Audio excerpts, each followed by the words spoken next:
એક મોટા સમાચાર મળી રહ્યા છે। રાજ્ય વિધાનસભાના ચોમાસા સત્રનું આહવાન વિધાનસભાના 9મા ચોમાસુ સત્રનું આહવાન કરવામાં આવ્યું છે। રાજ્યપાલ આચાર્ય દેવવ્રતે ચોમાસા સત્રનું આહવાન કર્યું। તો વિધાનસભાનું આ 9મું ચોમાસુ સત્ર જેનું આહવાન કરવામાં આવ્યું। આજ રોજ ગુજરાત રાજ્યના મહામહિમ રાજ્યપાલ આચાર્ય દેવવ્રતજીએ ગુજરાત વિધાનસભાના આ 9મા સત્રનું આહવાન કર્યું છે।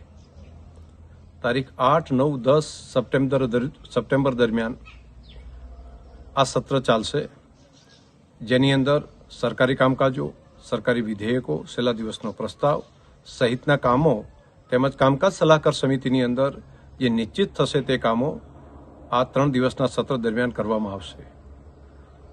આ સત્ર દરમિયાન ગુજરાત રાજ્યના માન્ય ધારાસભ્યશ્રીઓ પોતાના વિસ્તારના પ્રશ્નો રજૂ કરી શકે તે માટે આજે આહવાન કર્યું છે। ત્યારથી કરીને 1 અઠવાડિયા સુધી ઓનલાઈન પણ પોતાના પ્રશ્નો વિધાનસભાને રજૂ કરી શકશે, જેની પ્રશ્નોત્તરી કાળ દરમિયાન તેની ચર્ચા થઈ શકશે।